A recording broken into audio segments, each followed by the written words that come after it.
New York City homicide detective Frank Keller has been with the police for 20 years. He is going through a personal crisis. His wife has left him for one of his colleagues. He has become an alcoholic and feels devastated. Despite this, he continues to serve and gets a new case. A murdered man is found in an apartment in Manhattan. He is lying naked on his bed, face down, shot in the back. An old vinyl record with the song Sea of Love is playing in the room. A cigarette with lipstick left by an unknown woman is found on the nightstand. Evidence indicates that the murder is personal in nature.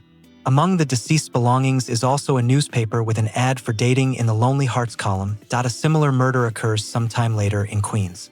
A man is found in the same circumstances in bed, dead with the same song playing on the record player.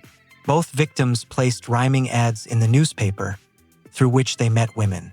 Detective Sherman Toohey from another precinct joins the investigation. He suggests joining forces. They come across a man named Raymond Brown, who also left a rhyming ad. It turns out that he is married, but was secretly looking for acquaintances.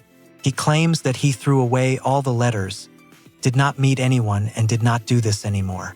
Despite this, the detectives continue to follow him. A short time later, Brown is found murdered in the same style as the previous victims.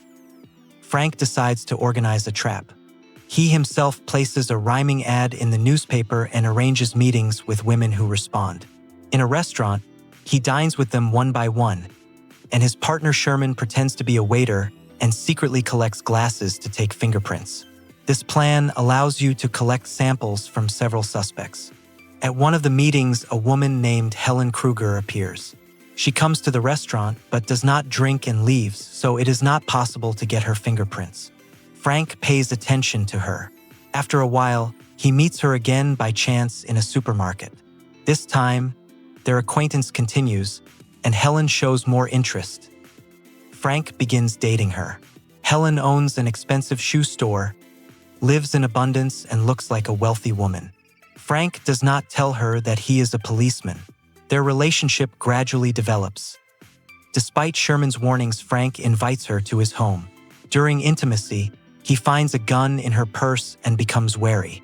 Helen explains that the weapon is a starting one and she keeps it because of a sense of danger, and they spend the night together. An affair begins between them. Frank continues the investigation, but his feelings get in the way. He gets the opportunity to take Helen's fingerprints when she leaves a glass, but deliberately erases it. He hides from his colleagues that he spends time with her. Gradually, Helen learns that Frank works for the police. Their relationship becomes tense, but it does not end. Frank finds out that Helen has been answering all the rhyming ads that the dead men have posted. This makes him suspicious of her.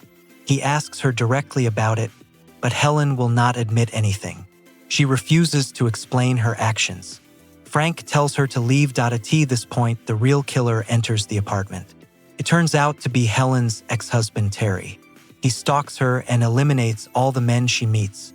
He keeps them under control and kills them using the same method. Terry takes out a gun, makes Frank lie down on the bed, and simulates intimacy with Helen, just like the other victims did before their death. Terry is about to shoot him. Frank starts a fight with him. He manages to temporarily disarm the attacker and tries to call the police. However, Terry attacks again. During the fight, they end up at the bedroom window. As a result of the fight, Terry falls out and dies. The investigation is complete. Frank gets over this incident, stops drinking, and returns to a more stable life. A few weeks later, he meets Sherman at a bar. There he sees Helen again. She forgives him for his suspicions and mistrust, and they resume their relationship.